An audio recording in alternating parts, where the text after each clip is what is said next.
Bir, iki. Bir söyle жіберіңдер. 1, 2, 4, 5, 6. Нормально? Все, внимание! Мотор!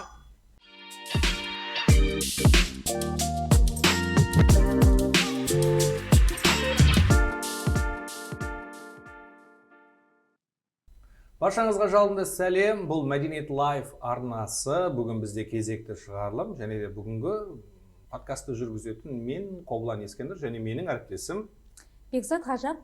Қайырлы күн, құрметті біздің көрермендер. Иә, көргенімізге өте қуаныштымыз. Бүгін бізде қонақта атақты күйші, Домбырашы, орындаушы. Атыраудың енді мен деген домбыра орындаушысы ғой. Европа қарашы, бұл қазақтың баласы деген сияқты ғой. Жәнібек Жәмиев бүгін бізде қонақта. Қош келдің, Жәнібек. Қош көрдік. Қош келдің. Күй барлығы жақсы ма? Керемет. Шақырғандарыңызға көп рахмет. Енді сұхбат барысында қалай көсілетімізді, қалай ашылатынымызды көре жатармыз. Бұйырса, енді барлығын бүкпесіз, жасырмай, ашық әңгіме болады деген ойдамыз. Біз енді бұрынғыдай өнерге қалай келдің деген сұрақтардан енді кішкене алыстаймыз енді. Ол сұрақтардан шынымды айтсам өзім де шаршадым. Себебі қандай бір түсірілімге барсақ болды.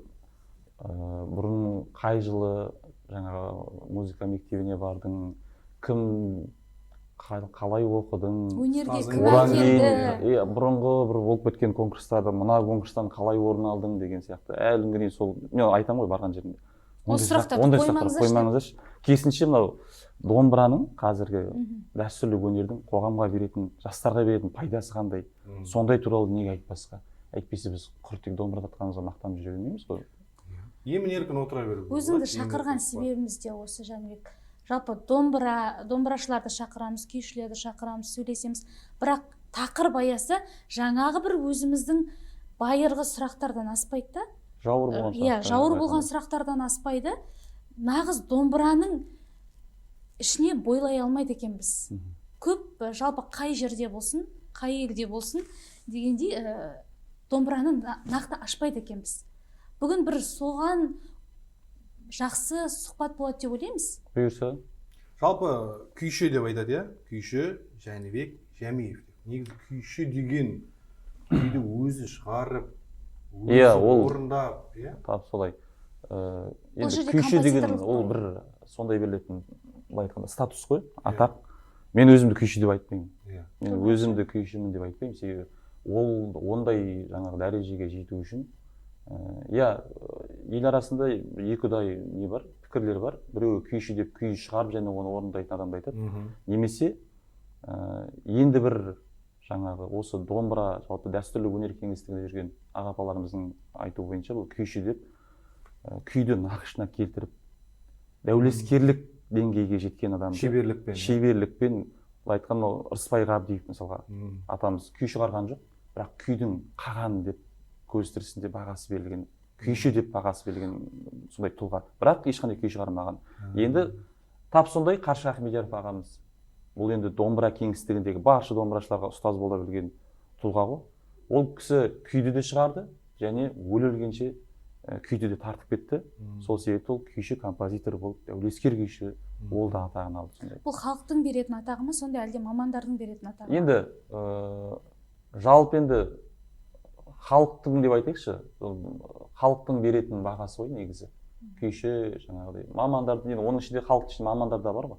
Бірақ енді осы күйдің, осы дәстүрлі өнердің саласында жүрген үлкен ағапаларымыздың өзі күй шығармаса да, ай мынау күйші деп айтып жатады. Мынау күйші бала, мынау күйші адам, мынау күйші деген сияқты. Ол сонда соған қарағанда бұл нақты бір қатып қалған не жоқ. Бір термин емес. Бағана айтқан сияқты сондай бір күйшілік, дәулескерлік деңгейге жетті, күйші деген атағын алды. Сен өзіңді орындаушымын деп санайсың? Мен домбырашымын. Домбырашымын әзірге. Енді білмеймін, ол бағаны енді жаңағыдай өзіміз айтқандай, мүмкін оны халық, мүмкін оны сол жаңағы былай шабыт келіп күй шығаруға тырыстың ба негізі? Соны көп адамдар сұрайды, сен күй шығарасың ба деп. Бар шығар енді бәрібір. Енді ыңылдап кейде бір көңіл күйің жақсы болған кезде, кейде бір көңіл күйің құлазып өзіңмен өзің бір жаңа тыпыршып тыныштық таппай отырған кезде домбыраны алып бір сырласатынымыз бар. Сөйтіп сол кезде бірдеңе шығады да сосын кейіннен ұялмаймын ол. 2-3 күннен кейін бағанағы нәрсені кері тыңдаған кезде ұнамаймын. Басқа бірдеңеге ұқсап, басқа бір күйге ұқсап тұрған сияқты болып тұрады. Иә, немесе ұнамай қалады. Сол үшін де бұл күй деген жалпы домбырадан шығатын біздің күйіміз адамның көңіл күйі ғой негізі. Мүмкін ол ұнамай қалу себебі ол 2-3 күн бұрын менің жаңағы көңілім кішкене құлазып тұрған кезде тартқанмен 2-3 күннен кейін кішкене көңілім көтеріліп басқа көңіл күйде тұрғаннан кейін мүмкін қойшы бұны ағыламыз деген сияқты. Немесе жаңағыдай керісінше 2-3 күн бұрын қуанып одан кейін мұңайып тұрған кезде неге керек қазір басқаша күйдемін ғой деген сияқты. Сонымен қалып қояды. Бірақ кейде ыңылдап қоятынымыз бар. Нұржан Өмірбай ағам айтады ғой, мүмкін емес деп, сен күй шығармауың мүмкін емес. Мен айтамын, мен шығармаймын күй деп. Мүмкін емес дейді. Сен де бар, сен жасырып жүрсің. Немесе әлі уақыты келмей тұр деп. Уақыты келмеген шығар. Нотаға түседі ма шыққан күйлер әлде? Жоқ, нотаға түспейді. Мен өзім жаңағы келіп тұрған нәрсені домбырамен. Ойыңа да жайдан жай келмейді ғой негізі. Иә, домбырамен тартамын. Сосын реті келіп жатса, жаңағы аудиозаписке жазып аламын да. Тыңдап, содан кейін 2-3 күннен кейін тыңдап көремін. Содан кейін көшіріп тастаймын. Негізі бір уақыт келген шығар, сол бір күй шығарудың. Уақыт келген шығар. Менің қазіргі мына түсінігімде, ойымда қазақта 10 мыңдай күй бар ғой. Сол жетеді деп жүрмін өзім әзірге.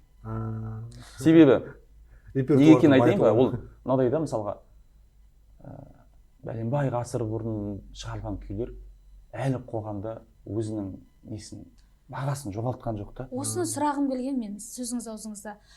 Қаншама ғасырлардан бері келе жатқан күйлер әлі жалғасады, ол өшпейді, өлмейді. Қазіргі күй композиторлары көп па? Қазіргі күйшілер? Қазір көп. Және де менің жаңағы бір күйді шығаруға қатты әуестенбейтін, ол әуестенбеген емес.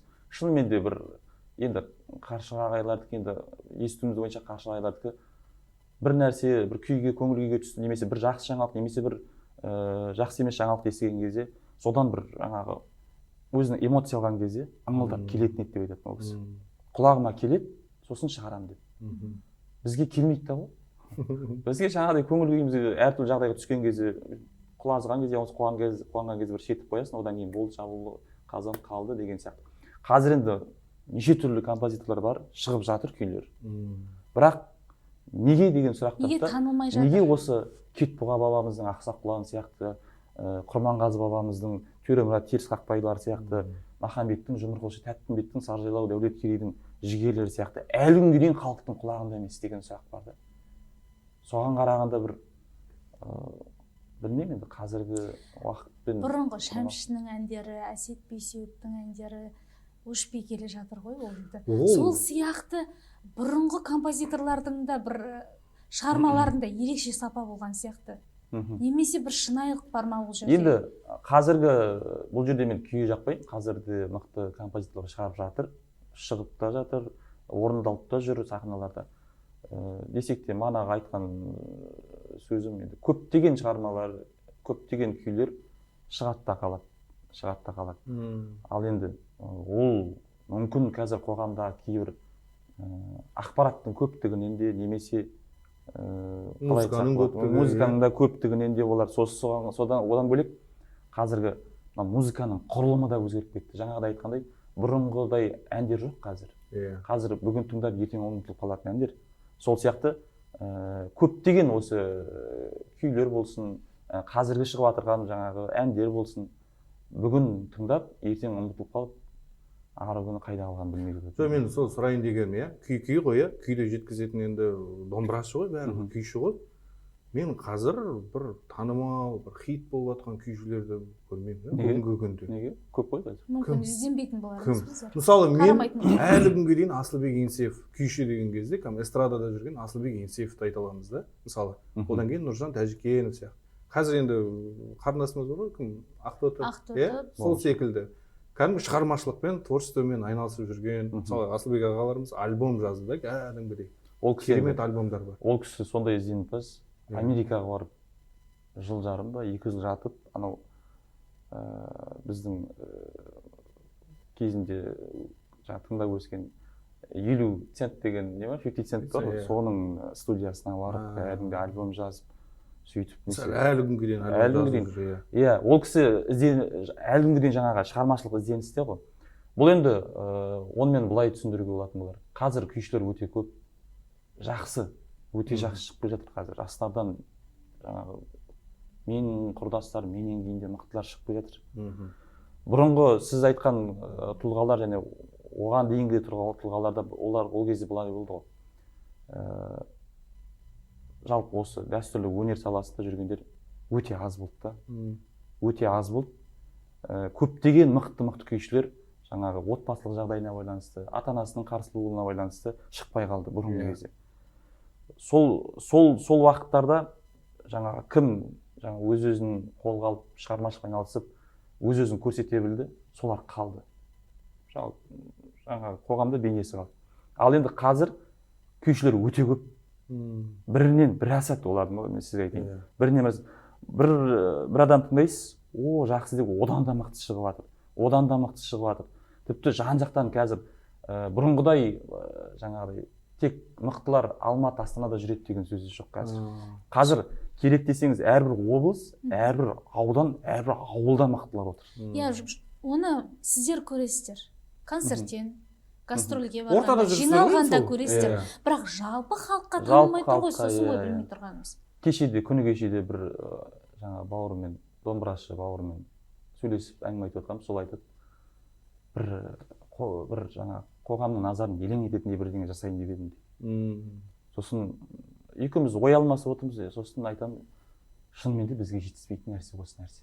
Мысалға, эстрада жүрген әншілер, олар ұялмайды. Жаңағыдай көрсету керек болса, көрсетеді.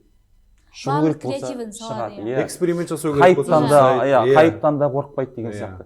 Енді қараңызшы, қазір бізде мысалы күйшілер, мықты күйшілер бар. Өздерінің колледжді, консерваторияның бәрін бітіріп алған, қызылға бітіріп алған, жаңа алды 15 шақты байқаулардың гран-при иегері керек десеңіз, бірақ өз-өзін жарнамалауға, өз-өзіне жаңағыдай хайп қылуға, жаңашылдық жасауға қорқады ма? Қорқпайды, қорқады емес. Тәуекел ете алмай ма?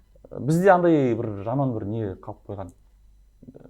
Ол түсінік менің өзімде де бар. Күйшілер танылмайды деген сияқты ма? Жоқ, мен кәсіби домбырашымын, мен оқығанмын, мен артық ештеңе бармауым керек. Бағанағыдай өз-өзін жарнамалап, өз-өзін танытып, өз-өзіне жаңағыдай елең еткізетіндей жаңалықтар жасауға жаңағыдай ар жібермей ма, ұят жібермей ма, сондай. Сені не ұстап тұр?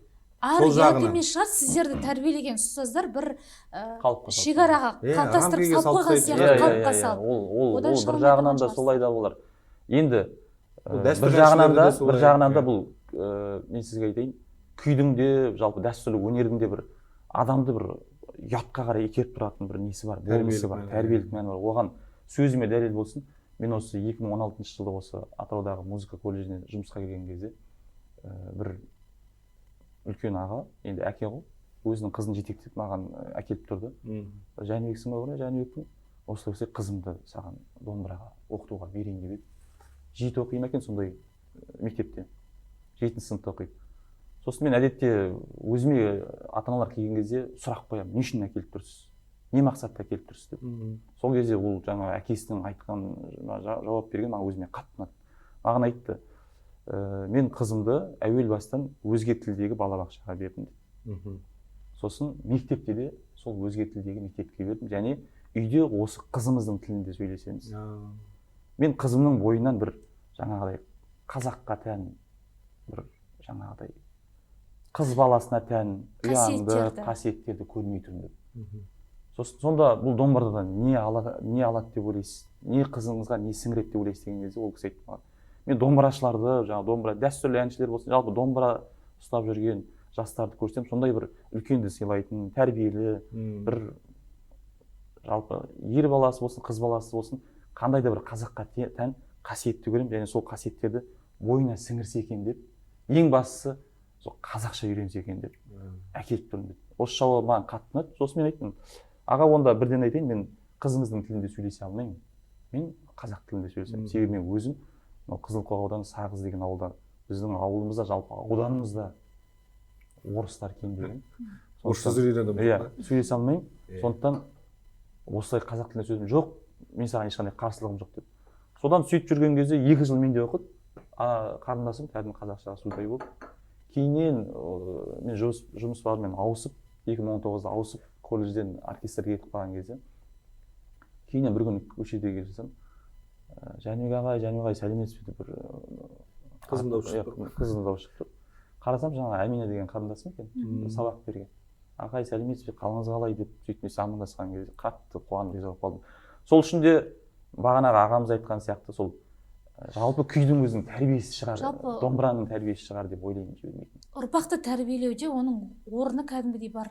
Өте ерекше. Домбыраның. Өте ерекше.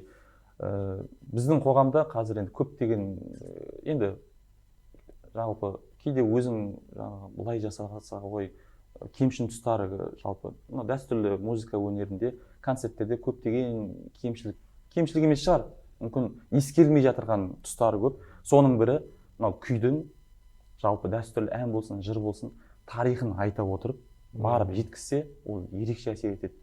Біз осы Атыраудағы жастар, домбырашы жастар, кейін Астана, Алматы бітіріп келген жастар осы Атырауға жиналып, не істейміз? Біраз жігіттер, қыздар жиналып қалып, не істейміз біз деп бас қостық. Сол кезде бәрі жігіттер айтты, давай былай етейік. Бәріміз жиналып, бір концерт берейік.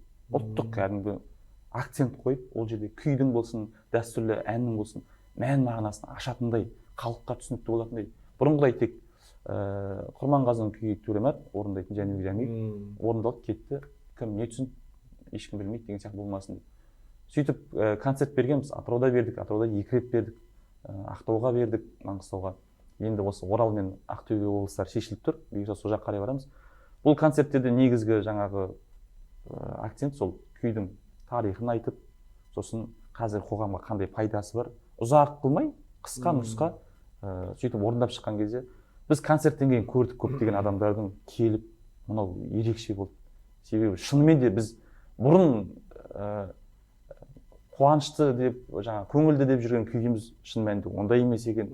Бұрын біздің жаңа анау талас деген күй бар ғой. Ол таласып шайқасып жатырған күй шығар десе, ол мүлде олай емес екен. Ол сөйтсе талас өзеніне арналған өзеннің ағысы екен деген сияқты жаңағы күйдің тарихын тыңдап отырып барып жаңағы адамдардың алған әсерін естіген кезде біз кәдімгідей қуандық.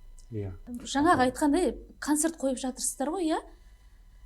Бірақ оған да бір арнайы аудитория барып тұр ғой. Иә, ол сіз бәрібір қандай концерт болмасын, оның тыңдаушылары келеді ғой. Шын тыңдаушылар келеді. Шын тыңдаушылар келеді. Ал ол сіз жаңағыдай зорлап әкеліп қойсаңыз, ол иә, зорлап әкеліп қойған 10 адамның біреуі сол жерде түсініп, не істеп, ұнап қалуы мүмкін. Ол біз үшін жетістік.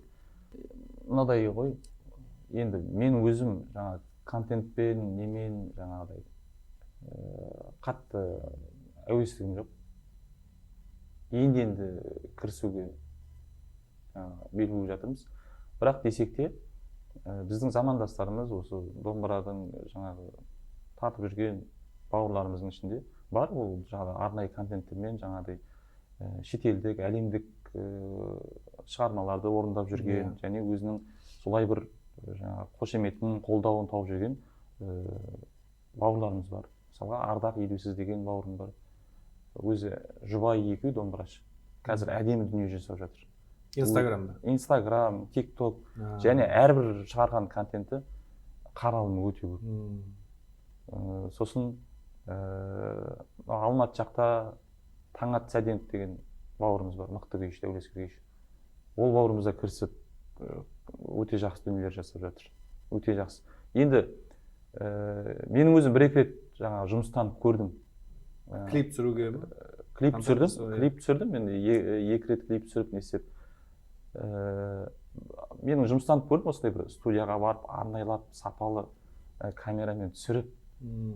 Қызық бір дүние бар мынау неде, әлеуметтік желіде. Кейде сенің арнайлап түсірген нәрсең өтпей қалады да. Енді қараңызшы, мысалға мен Маңғыстауда Бердіхан Әлмен деген ағам бар, үйіне Маңғыстауға сапарлап барған кезде үйіне қонаққа шақырып, шай басында бір күй тарта қойшы деп. Сол көк диванда отырып тартқан күйім ана кісі салып жіберген ғой. Иә. Ол видео енді қатты кетті. Қаралым деген өте көп болды. бізде негізі солай ғой. Мен айтайын деген. Сондай бір не бар да, бір арнайлап түсірсең қаралым аз болып қалады да. Тосыннан түсірілген нәрселер, дайындалмай түсірген нәрселер өте. Соған қарағанда ойлаймын, бір шынайылық керек бұл халыққа. Мен айтайын деген анау концерттерде отырамын ғой енді. Күй тартыстарым бар ғой. Кезек кететіндерің бар жаңа. Жесттарыңмен істейтін. Соны бір сол күй тартысты білмеймін, бір жаңаша бір контент жасап, соны клип қылып қазір ана күй тыңдаған адам жалпы кез келген адамды елітіп алып кетеді бәрібір. Сол күй тартысты мысалға бір концертте көрсең, екінші концертте көрсең де жалықпайсың. Иә, соны айтып отырмын. Көргің келіп тұрады. Соны айтып отырмын. Соның бір нұсқасын шығару керек шығар. Аранжировкасын кәдімгі жасап, клипін түсіріп, негізі қызықты қылып. Барлық негізі өңірлерді біледі ғой сол тартыс қой енді. Бірақ бірінші болып енді біздер андай тас болу керек шығар. Концерттегі видеомен сонымен сол әлеуметтік желі арқылы сол қалып қояды ғой. Негізі оған біз қатты бір жаңағыдай акцент қойып жатқан жоқпыз. Шынымды айтсақ, күй тартысты енді клип қылып түсіру дегенді ойламаппыз. Сол керек. Соны ойланыңыздар. Заманауи. Ойланыңыздар. Контент осы жақында күй тартысы демекші, осы жақында бір әйел адамға барады, телефон соғып. Сіздердің жаңа Жапонияда күй тартыстарыңызды көріп деген. Соған сіздер нем бар еді, қонақтығым бар еді, шақырайын дедім дейді. Соған қарағанда сол жаңағыдай сіз айтқандай сондай нәрселер қызық болды. 4-5 жігіт, 4-5 күйші болып өздерін әдемі контент. Бізде демеушілер бар ғой енді Атырауда. Жәнібекжан деп қолдайтын, өзінің бір қуанышына шақыратын, жұмыстар жасалмайды емес, жақсы жасалып жатыр. Негізі біздің Атырауда жалпы былтыр Павлодар облысына байқауға бардым.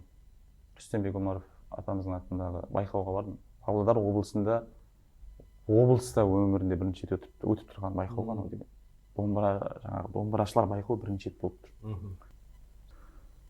Соны енді басқа облыстарға барып, былай қараған кезде біздің жалпы Атырау күйшілік өнер болсын, дәстүрлі өнер болсын, едәуір алда келе жатырмыз.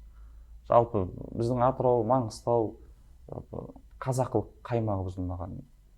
Еліміздегі сол өңірлердің алдыңғы орында бір осы не бар? Күйшілерді андай мысалы дәстүрлі өнерде емес па, иә? Мектептері бар, иә? Арқа мектебі. Бізде 11 мектебі бар. Күйшілік 11 мектеп бар. Дәстүрлі әнде Қазақстан бойынша ма?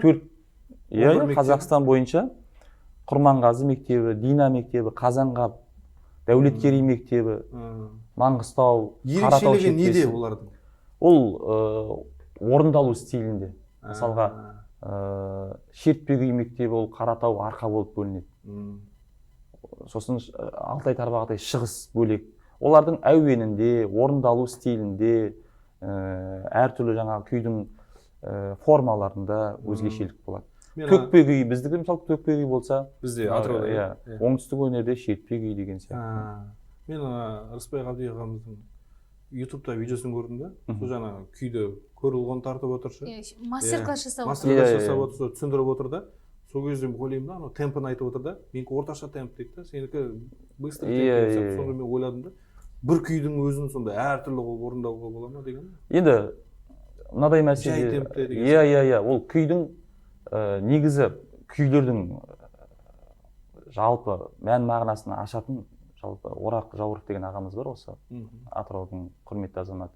Өткенде 80 жылда бойы 80 жылдығын жасап, ол кісі композитор ғой, күй шығарады. Ол кісі сол бір күйін, және осы күйімді тартшы деп маған беріп. Сол айтады, мына күйді мен шығарғанмен мен өзім тарта алмаймын дейді.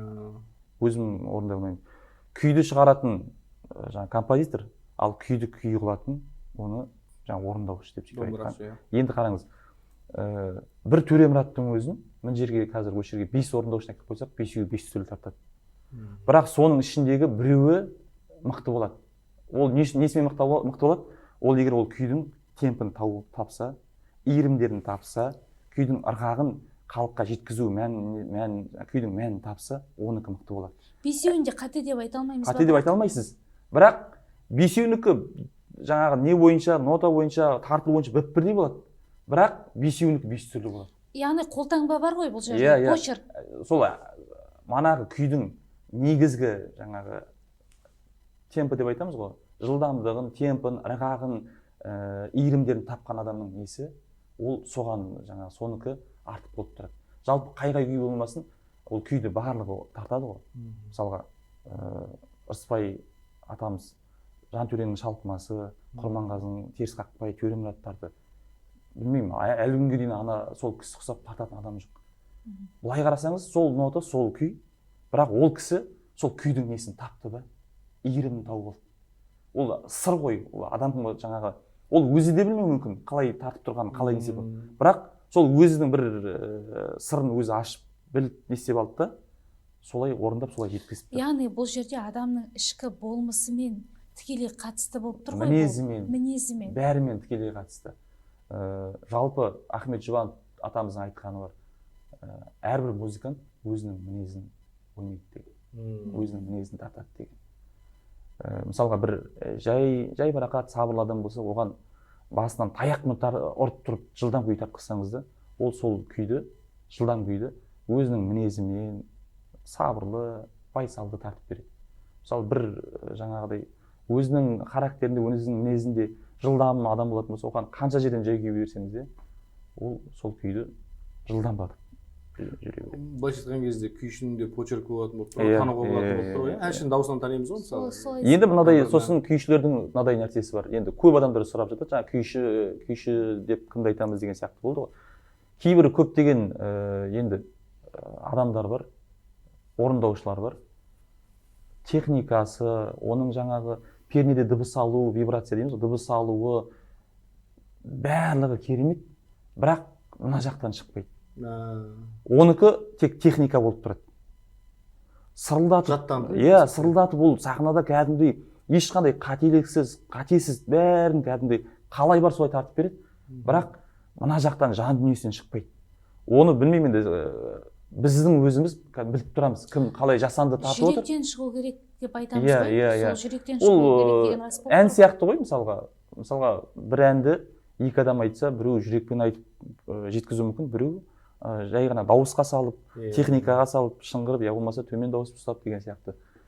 Сондай дүние ғой бұл.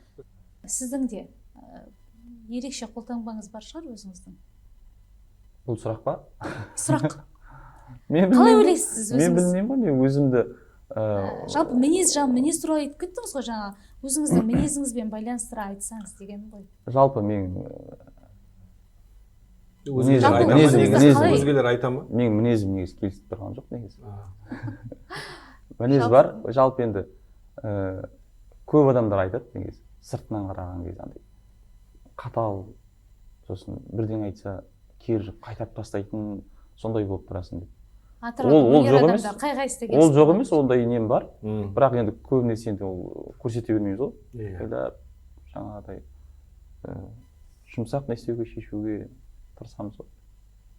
Ал енді орындаушылыққа қатыстырған. Оны мен өзім бағам. Жәнібек, сенің орындауыңды бірден танимын дейтін адамдар бар ма мысалға? Көрмесем де сенің орындап отырғаныңды бірден білем дейтін. Енді ұялып қалайын ба? Ештеңе айтпай. Жоқ енді. Жәмеев деген аты бекерден шыққан шығар. Мынау жалпы енді күйдің құдіреті ғой негізі.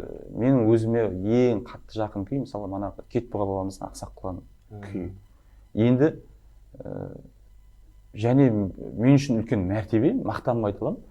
Маған мысалы сол Айгүл апайымыз болсын, Карима апайымыз болсын, тіпті мынау мықты жаңағы музыка зерттеушілер болсын, бәрі айтқаны осы Ақсақ Құлан сенің тартуыңда ерекше деп маған сөйтіп айтқан. Иә. Мен қазақпын жобасында да соны айтып. Және сол бас жүлдені алуыма да сол күй ғой мысалы. 2000 қай жылы? 18-ші жылы. 18-ші жылы. Сол күй шынымен де енді біріншіден күйдің құдіреті, екіншіден сол бір ол күйді былай айтайықшы. Ол күйді мен тарту үшін біраз жаңағы көңіл күйден өттік. Ол күйді мен әуел баста негізі 2010 жылы осы Атырауда колледжде оқып жүрген кезде ұстазым Ерлан Табидоллаұлы ұстазынан ағай осы күй тартайын деп едім. Себебі ол күй біз бала күнімізден анау мультфильмнен тыңдап өскен күй ғой. Ұнайды, бала күнімнен ұнайды. Тартып көрейінші осы күйді. жарайды, қолымнан келсе шығарып көрейік деп. Жаңағыдай ғой, нотасын керемет қылып жаттап алдық, бірақ жеткізе алмаймын. Ананың күй сондай не, бастан аяқ жаңағы шабысы. Төкпеге қою. Құланның шабысы ғой, құланның ұстап тұру керек бірнені, бір темпті ұстап тұру керек. Сонымен ана не темпін ұстай алмаймын, не темпін ұстасам күй екінші неге қалып қояды, екінші планда қалып қояды. Сосын мен өзім түсінімде қоя қояйын деп. Сөйтіп консерваторияға түстім, Карима Сақарбаева ұстазым, апайға айттым, апай мен осы күй ұнайды, осы күй тартайын деп едім. Жарайды, тарта қойды. Онда да көрдім, тартам, бірақ жаңағыдай көңілімнен шықпайды. Ол мен көңілімнен шыққанын ештемес, ол апайдың да көңілінен шықпайды ол. Сосын кейіннен осы көптеген оқиғалар, жаңағы айтады ғой, күй мана тарихын біліп алдық. Мен күйді андай қылып орындаймын да, тарихын оқимын. Көз алдыға елестетеді. Оқимын да, сосын өзіме сұрақ қоямын. Осы тарихқа ұқсайтын қазір менің қоғамда, мен сүріп жатырған қоғамда не нәрсе ұқсайды? Не нәрсеге қарау керек? Не нәрсені осын күй тарту үшін не нәрсені елестету керек, не нәрсені сезіну керек? Сөйткенде сол сұрақтың жауабы ол шыға қойды. Оған жаңағы негізгі себеп енді саяси болса да айтайын, Жаңаөзен оқиғасы. Одан кейін көптеген оқиғалар, жер мәселесі. Және ең қатты тигені сол күні кешегідегі жаңағы енді ол мен қазақтың алып келгеннен кейін ғой, өзіме қатты бұл күйді одан сайын түсінуіме себеп болған қаңтар оқиғасы. Осындай оқиғаларды көріп отырып, мүмкін Кетбұға бабамыздың да айтқысы келгенде осы шығар деген сияқты. Ол да бір саяси күй ғой негізі. Бұл күйді енді қазір айтсам шу болып кетуі мүмкін қоғамда. Негізі ханның баласын жаңағы Бекарыс Шойбек ағамыз айтыста айтқан ғой. Заманбек өзін қалай айтса, хан жаңағы жошыны Ақсақ-Құлан солай тепкен деп. Бұл негізі саяси тұстары бар. Бұл сол кездегі саясаттың бір қылышының жаңағы құрбаны ол кісі. Бұлай қарағанда өзі бір аяғы жаралы құлан адамды теуіп өлтіреді дегенге адам сене ме мысалы? Деген сияқты. Сондай саяси тұстары бар. Сол саясат, қазірде де сол саясат, сондай бір нелермен істеген кезде, бұл күй осындай нәрсені айтқысы келген болар. Сол кездегі қоғамның, сол кездегі бір ел ішіндегі саясатты осылай жеткізгісі келген болар, қазірде сондай нәрсе ғой деген сияқты. Сондай ойларды ойлап, сөйтіп осы күйді кеңірек түсінуіме себеп болды. Тамаша. Сол кездегі сәтті шығуына осы бір сезім әсер етті дейсіз ғой. Мен қазақпын жобасында өте тамаша өнер көрсеттіңіз. Біз енді жанкүйер болдық қой теледидар артында отырып. Бірнеше әлиқаз алқалары бар. Соның ішінде ең соңында біз енді жаныңды шүберекке түйеді екенсің, өзіңнің жерлесің. Сол жерде өнер көрсетіп тұрғанда алса екен осыны. Бас жүлдені алса екен деп. Айгүл Кенбаеваның бір жаңағы Ақсақ-Құланға деген талдауы жалпы барлық қазылар алқасының бір сөзбен айтқанда аузын жапқандай болды. Шынымен де бір керемет орындау болды деп өзім ойлаймын. Жалғыз біздің батыс Атырау ғана емес, жалпы Қазақстан Жәнібекке сол кезде жанкүйер болған сияқты. Нағыз енді тыңдармандар да жерге бөліну болмаған сияқты көрінеді маған сол кезде. Енді сол күй арқылы мен шынымды айтайыншы, мысалға басқа облыстарға концерт қоюға барамыз ғой. Қазір Ақсақ-Құланды әдейі тартпаймын. Мен біліп тұрам, Ақсақ-Құланды қазір халық сұрайтын ше. Сосын жұмыста енді менің көркемдік жетекшім Болат Жолдашев деген білесіз ғой, дирижер. Мемлекеттік дарын жастар сыйлығының иегері мықты күйші. Ол да айтады, Жәнібек осылай істейік. Тактика ғой айтқанда. Ана халықты көтеру керек, халықтың жаңағы эмоциясын шығару керек деген сияқты. Сен бірінші мына күй, басқа күй тарт. Бәрі сенен халық сұрап алады. Шынымды айтсам, сол күй арқылы мен көрермен жинадым. Сол күй арқылы мен басқа облыстарға барған кезде достар таптым, ағайын таптым, бауыр таптым. Енді ана айтқан ғой, мен үшін енді бір қуанатын мәселе, мысалға, мен үшін сол күй арқылы енді былай айтқанда шапан жауып ат міндік қой сол күймен. Ерен еңбегі үшін деген медальді де алған шығарсың, сол үшін. айтпақшы құтты болсын. Иә. Мемлекеттік үлкен Одан кейін қазір көріп тұрмыз ғой енді. Иә, құрмет. Қанша уақыт 22-де қалған? 22-де алды, иә. Президенттің Иә. өз қолынан алды. өз қолынан алды. Қандай сезімде болдың? енді Жалпы. ол енді қандай сезімде болдың деп сұраудың да өзі қалай. Күтпедің ғой. Енді 30 Алдын ала жасында белгілі болған жоқ қой. сен жап-жассың. Сенің алдында әлі көптеген осы өңірде елімізде еңбегі сіңген майталмандар бар. Солардың алдына түсіп алған кезде ұят та болды, қуаныш та болды. Неге бұлай екен деген сұрақ Бірақ та болды. шынымен де наразылық болған екен.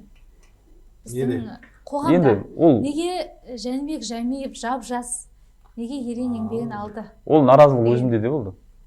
Мен бұл әңгімені енді осылай Неге сондай қағида? Неге жас күйінде алуға болмайды? Лайықты болса неге алуға? Мысалы 24 жасында ала берсін. КСРО-ны халық жалпы деймін да. Күләш Өзіме наразы болдым Байсейітова деп да тұрсың, алды. өзіңде. Димаш Құдайбергенов те өзінің еңбегіне сай алып отыр деп ойлаймын мысалға. Лайық па? Енді ол былай ғой. Ал- Мен өзім де наразы болдым деген себебім біздің мына Атырауда әлі бағасы берілмей жатырған, әлі жаңағыдай шын орны белгіленбей жатырған мықты еңбек сіңген үлкен аға-апаларымыз бар. Иә. Тіпті олардың алды өмірден өтіп кетті. Мысалға менің күйінетін жерім Рая Латифоллақызы деген осы Атырау өңірінде дәстүрлі ән мектебін алғаш ашқан ұстазымыз бар. Енді былай қарасаңыз Атырауға халық әнін әкеліп тұрған, мектебін ашып тұрған тұлға ғой. Сол кісі сөйтіп жаңағы сабақ беріп жүрген кезде өмірден өтіп кетті. Ешқандай атақ алмады. Ешқандай мемлекеттік атағы жоқ. Күйінесің, шынымен сондай бір не келіп. Енді және тағы Мұнира деген апамыз бар. Апайымыз қазір енді жаңағы зейнет жасында үйде отыр. Былай қарасаңыз дауысы кезіндегі Қыз жібек фильмі бар ғой, біз бала күнімізде көрдік. Иә. Сондағы ана Гаккуды дауысы, орындаған сол Мұнира апамыз. Оны да мен Оны жақында да білдім. кейінірек білдік. Мұнира апамыз Жақында осы білдім. Атырауда қазір ешқандай білмеймін бір қынжыласын анаған. Енді оның шәкірттері замандастары іздеп не істеп тұр ғой, бірақ мемлекеттік деңгейде атағы бағасы берілмегеннен кейін неге былай қарасаңыз дауысы алтын қорда жазылып шедеврлар ғой. Қыз жібек киносының бұл дауыс символы ғой. Иә. Егер ол дауыс болмаса Қыз жібек танылмас. Ол дауыс бәріміз Бүйгүл апа орындайды деп ойлап жүрдік. Иә, ол Бүйгүл апамыз орындады деп сөйтіп не істеп келді, халық солай ойлап келді. Бірақ шын мәнінде ол сол жас күнінде сол жаңа кастингтен өтіп, сол кісінің дауысы алынып, сол кісі енді әлі күнге дейін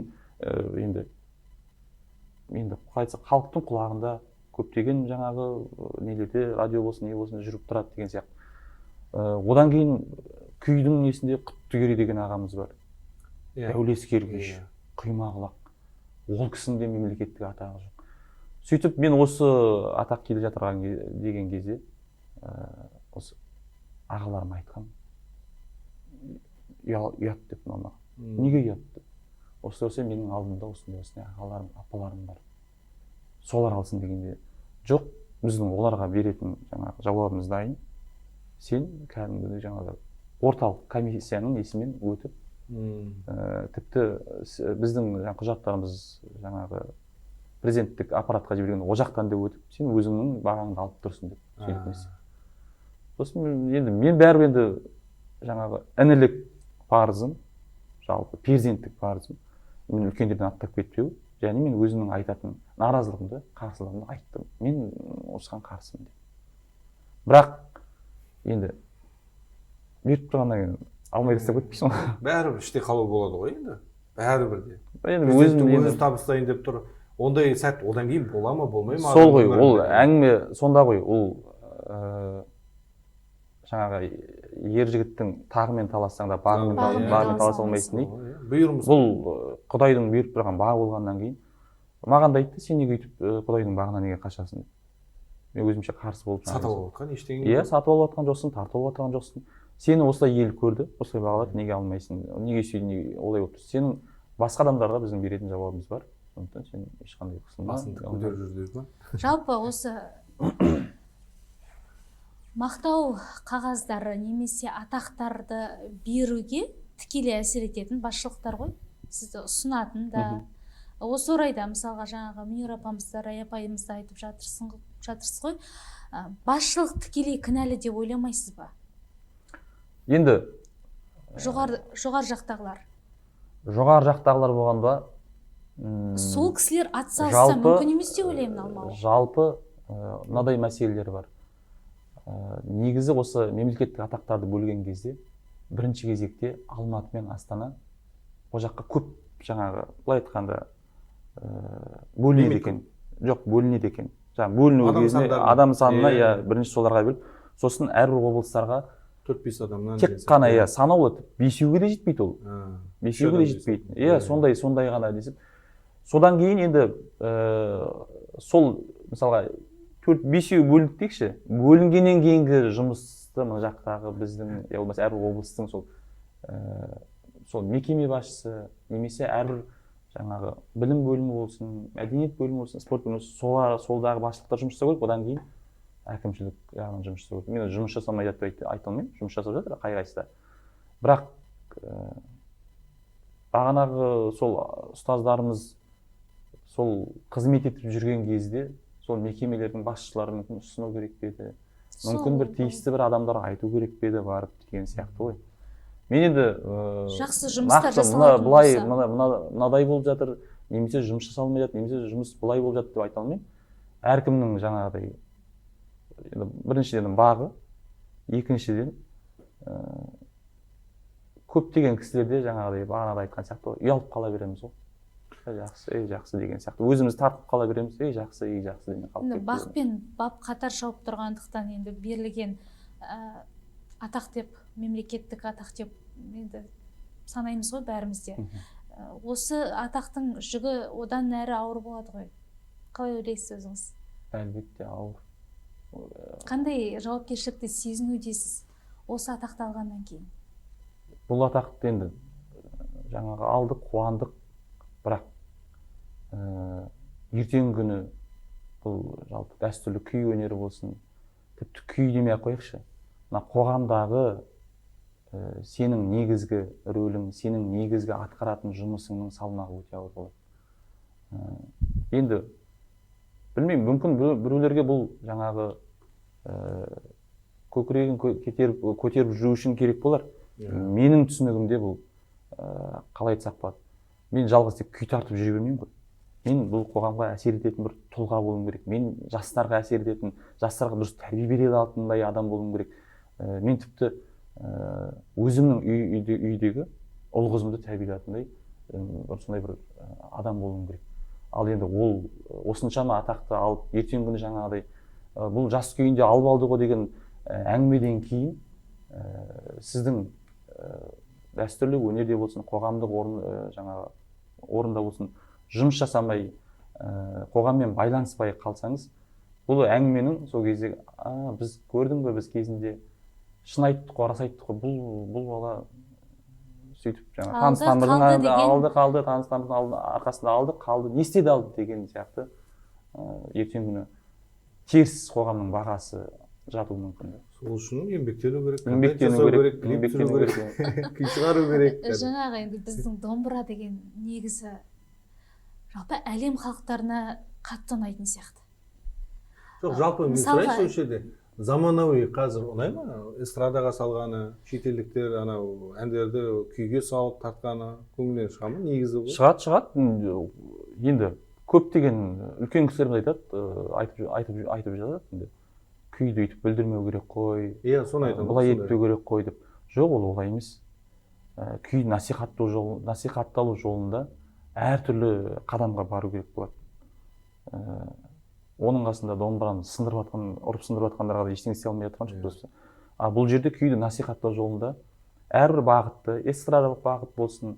Енді мысалға әлемдік шығармаларды домбырамен тарту тіптен керемет. Тіпті олар сіздер мысалға әлемдік шығармаларды гастрольге, шетелдерге гастроль шыққан кезде сол елдің шығармаларын домбырамен тапқан кезде халық деген кәдімгідей риза болып, қалай мынау екі шектен қалай біздер бәленбай жаңағы басқышы бар фортепианомен мысалға қиын шығармаларды қалай сендер екі шекте татып тұрсыңдар деп таңғалысын білдірген кезде, ол шынымен де домбыраның жалпы мүмкіндігі жоғары екенін білдіреміз. Және де шетелде домбыраны қабылдау өте жоғары. Менің жалпы өзімнің енді мен үшін жаңа айтып отырмын, мақтаныш сезім өзім мен үшін ерекше бір қуанып айта алатын нәрсем, Швейцарияға гастрольдік сапармен бардық. Күй тартыспен. Жәния Әубәкирова деген әлем әртісі апамыз сол кісі апарды сол жақта. Сонда күй тартыс орындалып болғаннан кейін біз енді басымызды дейіп шығып кеттік қой сахнадан. Келесі нені орындалар шығарманы бастатқызбай жатыр халық. Шапалақ деген, сұмдық енді қошемет деген бар ғой. Сөйттік те бізге айтты, қайтып шығыңдар деді. Шығыңдар да бастамын deyip келесіңдер. Себебі халық бастатқызбай жатыр. Екінші рет шықтық. Басымыз дейдік, тұрдық. Минуттай тұрдық. Кері кеттік. Әлі жоқ. Сенесіз бе, сол кезде біз 4 рет сахнаға кіріп шықтық. Басымыз дейік. 4 рет соны. Жұп болсын деп отыр ғой. Енді ол жұп болсын дегенде, олардың қатты риза болса, сөйтіп не істейді екен. Жалпы Еуропа халқы, бізде енді Еуропа халқының бір мәдениеті сондай бір қалыптасқан. Мысалға біз бізде қазақта сахнада күй тартып отырсаңыз, күйдің арасында айқайлап кетіп, қол шапалақ, ол дебесі қозып отыр ғой. Ал Еуропаларда шығарма орындалып болғаннан кейін барып білдіреді екен. Шығарма орындалып болғаннан кейін барып эмоциясын шығарады екен, бүтін нәрсесін. Біз кейде тартып отқан кезде ойлаймыз, халыққа шетелге барған кезде тартып отырып ішімізде ойлап отырмыз, ұнап отыр, ұнамай отыр, олар неге тыныш отыр деген сияқты. Сөйтсе олар мәдениет сондай. Шығарма орындалып болғаннан кейін бүткіл сізге деген несін, бүткіл несін. Сонда мен үшін жаңағы ең бір мақтаныш сезім, бізді халық 4 рет сахнаға кіргізіп шығарды. 4 рет жаңағы басымыз дейік, қайта-қайта 4 рет басымыз дейік. Жаңағы Шамбон Қажығалиев атамыздың марқұм сөзі бар еді. Құрманғазы оркестрімен Францияда Құрманғазы оркестрімен Құрманғазының Сарыарқа күйін тартқан кезде 15 минут бойы халық 15 минут бойы қол шапалақтап тұрған. Мен үшін өмірімдегі ең бақытты сәт осы сәт деп айтқан. Сол сияқты мен үшін өмірімдегі ең бақытты сәт Еуропаны тік тұрғызып, біздерді, өнерпаздарды, қазақтың қара домбырасын сахнаға қайта-қайта шығарды. Негізі біздің қазақтың өнері өте мықты ғой. Музыканттары да ешкімнен қалыспайды, әлемді де бағындыра алады. Бірақ енді қай жақта нақты дәл насихатталу, жаңағыдай қолдау, насихатталу, аз сияқты мен ойымша. Енді мен ойлаймын, осы насихатталуы біздің өнерпаздардың кемшілігіміз. Анық айтылған. Енді жұмыс жасалып жатқан жігіттеріміз, олардың еңбегін жоққа шығармаймын. Жаңа Таңат, Ардақ Елеусіз деген бауырларымыз жақсы жұмыс жасап жатыр. Енді көптеген жаңағы өнерпаздар, осы домбырашы, орындаушылар өзімізден кірді негізі. Ешкімнен іздемейміз, қолдау жоқ деп айта алмаймыз. Қазір біреуден алақан жеп қолдау күтіп отыратын нәрсе. Қазір өте жақсы уақыт қой қазір. Интернет қолда, телефон, камераны алда, қоста, фантазияң болса, егер ойларың болса, түсірде жасай бер. Соған қарағанда бізде андай бір... Неге насихатталмайды енді? Бұл жерде жалқаулық па? Жалқаулық та болар, бір табандылық та жоқ шығар, білмеймін, бір қате, бір түсінікті де болар. Біз оқығанбыз, біз кәсіби домбырашымыз, біз ондайға араласпауымыз керек, біз тек күй тартып сахнада жүруіміз керек деген сияқты да бір түсініктің кіріп кеткені болар деп ойлаймын да. Келесі буын, Жәнібектерден кейінгі буын, сол ойлаймын мен, солар кішкене жаңашылдыққа солар алып келетін шығар деп. Өйткені бұл кісілер үлкендердің көзін көріп қалған ғой. Әлде ұят ұстайды, әлде тәрбие бірдеңе жібермей тұрады да рамкада. Сендерден кейінгі буын ұялмайтын сияқты. Солай ма деп те ойлаймын, себебі сіздер қалай тәрбие беріп жатырсыздар шәкірттеріңізге? Енді сіздердегі стереотип бар ма оларда? Белгілі рамкаға салып тастайсыз. Мен өз басым ұстаздық еткен жылдары. Мен қазір енді жеке сабақ үйретемін балаларға. Былай жаңағыдай колледжде я болмаса музыка мектептерінде жоқ. Енді еркіндік керек. Мен өзімнің мектеп оқыған кездерде сондай еркін болатын. Бұл андай бір мүмкін манағыдай бір рамкаға салып тастағаннан да болады ғой, әсер етеді әрине. Ұстазым айтады маған, консерваториядағы Кәрім апайым, сен консерватория жүрген кезде мындай емес едің ғой, қалай сен мен кейде жаңағыдай бір ақындық өлең шығарып қоямын, кейде жаңағыдай осылай сөйлеп телеарналарда сөйлеген кезде сен қалай бұрыннан бері сол өлең шығаратынды, ақындығыңды бұрыннан бері осылай сөйлейтінін неге көрсетпегенсің дейді. А енді біз андай консерваторияға барған кезде мен үшін Кәрім апай болып бардық қой, алдына барасың, мысы басып тұрады. Болды ғой, ішіндегі нәрсенің бәрін бітейсің, өзіңді жабасың, ұстазыңа толықтай бересің. Міне, жаңағы баяғы етсіздікі сүйегі менікі деген сияқты. Сонымен көптеген нәрсе жабылып, ол енді өзімізден де ғой, енді өзіміз ғой жабып алған өзімізді. Сол үлкен кісілердің мысы басып кішкене бүйтіп жабылып қалдық па, сондай бір рамкаға түсіп қалдық па. Енді қазіргі балаларға, жалпы жастарға оны айтпай-ақ та өздері де еркін негізі. Қазір мынау біздің колледж болсын, басқа нелерде болсын, студенттер бұрын біздер байқауға қатыса беретінбіз. Және байқауға барған кезде қарсыластарың кім болады деп қорқып баратынбыз. Кім менің қарсыласым болады деп. Сол студенттермен қазір сөйлессем, сендер неге қазір байқауға қатыспайсыңдар деп. Байқау форматтары қалай өтеді? Күйшілерде бәрі бір-бірден орындап шыға ма? Иә, бір-бірден. 3 тур болады, әр бекітілген күйлер болады. Соны енді қазіргі іні қарындасым айтады, аға, біз ол жерге барып, бәленбай күй жаттап, одан орын алмай, басымыз салбырап келгенше, мен одан да тиктокта отырып, я болмаса 2 тойға шығып, сол ана бас жүлдеге тігілген ақшаны өзім былай да тауып аламын. Бұл жерде құндылық өзгеріп кеткен ғой. Өзгеріп кетті деп те айтуға, сосын енді бір түзейтін мәселелер бар. Әділетсіздік қой.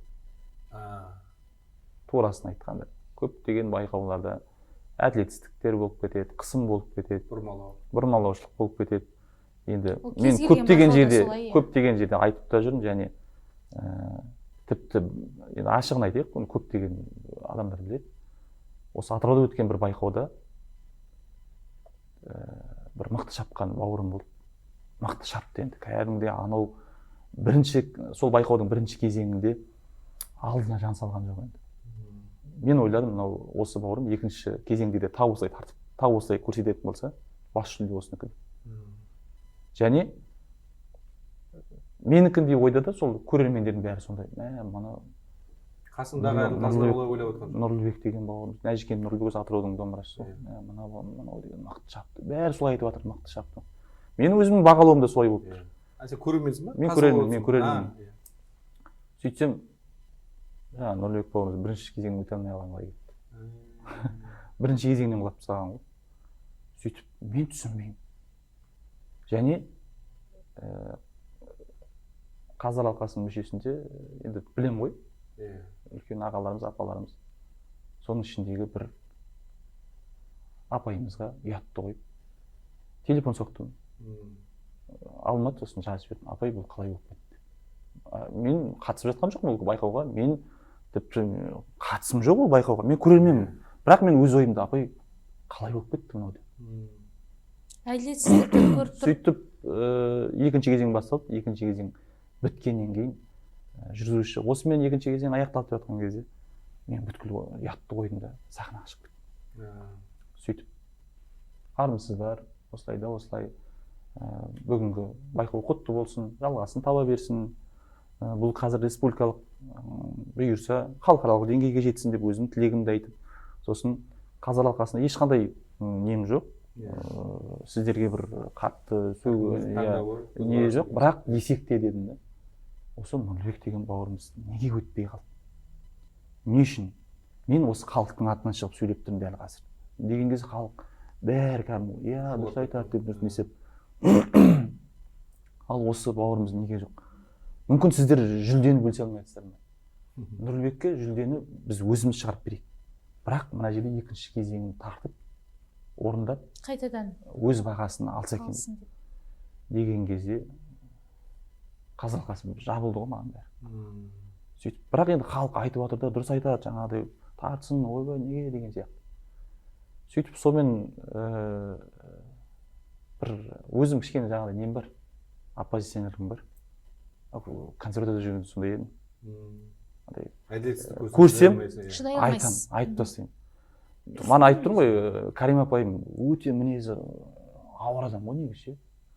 Айгүл апайлар ауыр адам ғой. Кім болды ол жерде? Сол кісілер ғой. Сол кісілер ғой отырған. Соны енді бірақ енді мен ешқандай бір нем жоқ ол кісілерге. Десек те енді манағы мүмкін бағалаудан қате кеткен болар, мүмкін білмеймін, қандай да бір әлі күнге жауап жоқ. Мен концертте жүрген кезде де Карим апаймен қарсы айтып. Конкурсант қай жақтікі дедіңіз? Атыраудікі. Атыраудікі, иә? Нұрлыбек. Енді қазір оркестрде ойнап жүрген. Иә. Енді мен бір қалай айтсам бар. Кейде андай болады, мен өзім көрдім, өзімнің басымнан өтті. Мен де қазылық еттім. Кейде болып қалады сондай. Сенің не құлағың естімей қалады, не жаңағыдай дұрыс бағам жасай алмай қаласың. Өз-өзіңе не бере алмай қаласың жаңағыдай. Контроль жасай алмай қаласың. Бір бала мысалға сол сахнада ұнап қалады, ух деп ұнатып қаласың. Кейіннен оны бір жаңа бейнетаспадан қараған кезде, мынадай қатесі бар екен ғой деп сосын бар не істейсің да. Мүмкін ол бір сахнада бір жаңағыдай бір қылығымен алып кеткен болуы мүмкін. Мүмкін бір сахнада отырысымен ғана жай ғана алып кету. Сондай бір не тұстары болады екен. Бұл да бір мүмкін бір жаңағыдай барлығын бірге қарап отыру дейтін мүмкін емес болып тұр ғой, яғни, иә? Сондай болып қалуы мүмкін. Кейіннен ойланамын ғой. Мен дұрыс па осы сахнаға шығып кетіп қазылық алқасына шыққанмын деп кейін ойланамын да. Мүмкін сосын жаңағыдай өзімде қазылық еткеннен кейін барып, өзімде басынан өткеннен кейін барып, шынымен де кейде болады екен андай. Мүмкін жаңағыдай бір қарбаласпен келіп, басқа бір жаңағыдай шаруаларыңыз мына жақта үйде жаңағыдай үйлеспей жатып, проблемамен келіп отырып қалдыңыз, ойыңыз басқа жақта отыр, немесе білмеймін жаңағыдай сол кезде бір айыра алмай қалатын тұстарыңыз болады екен. Кейде мынадай оймен отырғанда әсер ететін болар, көрермен күй тыңдасам деп келеді ғой. Бір рахаттанып құлағымның құршын қандырайын. Қазылар алқасы қай жерінен не тапсам екен деген екі түрлі оймен отырғандықтан. Ол байқау болғаннан кейін сондай. Мысалға, байқау ол концерт емес. Ол күйді бүйтіп толыққанды тыңдап, жаңағыдай еркін істейтін жер емес. Байқау менің түсінігімде ол кісілердің жаңа үлкендердің айтуы бойынша қателеспеу керек. Және қателеспеу былай тұрсын, сол күйдің мән мазмұнын ашып білу керек. Осы екі ұстанымды қағиданы ұстап білген орындаушы ол озат. Сол үшін де сәл бір қағыстан болсын, сәл бір нота пернеден қате кетті ме, олар қазылық алқасы ол жерде қате деп жазып қояды. Сол үшін де жаңағы бар ғой анау минаны, бомбаны ажырататын адам қызыл көк түсті өмірінде бір рет қателеседі дейді ғой. Ол қате кесіп қойған жерінде дейді. Сол сияқты домбырашы да сондай дейді. Бір рет қателеседі, ол жаңа байқауда дейді. Соның өзі қателескен не болып та дейді. Қобалжудан, мандраждан болады ғой. Бірақ енді сахнада ол барлық нәрсе болады. Қобалжып сіз 100% дайын шыққанмен де қобалжумен ол 50% болып қалуы мүмкін. Тіпті байқау былай тұрсын, былайғы концерттердің өзінде. Енді осы жерде менде де осы тағы бір не бар, ой бар кейде. Мысалға, эстрада әншілері концерт берген кезде сахнада еркін тұрып өлең айтып сөзін ұмытып қалса, күледі де тұра береді, халық ары қарай кәдімгі өздері қосылып алып кетеді да. Олар сондай дәрежеге жеткен, еркелеп тұратындай дәрежеде. Мысалға, Мейрамбек Беспаев, осы жақында Ғазизхан деген әншілерді көріп, сахнада кәдімгі жанды өлеңін айтып отырған кезде сөзін ұмытып қалады. Сөз ұмытып қалады да, ол қысылмайды, күліп халық одан әрі халық соған анан риза болып күліп, содан кейін халық айтады ғой, мынау еркін сахнада қанша ұмытып қалса да қысылмайды деген сияқты. Енді мен олардың бұл кемшілігі емес, я болмаса бір олар эстрададағы әншілер сондай дәрежеге жеткізді олар еңбектеніп, олардың еңбегінің арқасы. Енді айтайын дегенім, бізде дәстүрлі әншілер немесе күйшілер бір концерттерде, байқау былай тұрсын, концерттерде сәл бір пернеден сәл бір қақыстан қате кетсеңіз, мына жаққа шыққаннан кейін жаңағы сол өнерде жүрген таныстарымыз болсын, немесе көрермен болсын, сен жаңа жерде қате алып қойдың, иә деп сен жаңа мысқылдауы мүмкін дейді да. Соған түсінбеймін, неге мен манағы Мейрамбек Бесбаевтар сияқты мен қателесемін ғой менде. Неге мен олар көтермеу керек? Немесе бір дәстүрлі әнші мысалға айтып жатыр. Мысалға ұмытып қалды сөзін. Қайта бастады. Ол еркіндік бар ғой. Ұмытып қалсын, тіпті басқа өлең айтсын қаласа. Неге соны халық өйтіп алып кетпеске деген. Сөйткенде бана ғой сол жұмыстанып сондай дәрежеге жеткізуімізге керек болып тұр ғой. Дейтін десек, біреулер айтады, дәстүрлі өнерге ондай болмайды. Ол қалай сақталды, солай сақталды. Ол менің ойыммен келіспеймін, болмайды дегенге келіспеймін мен.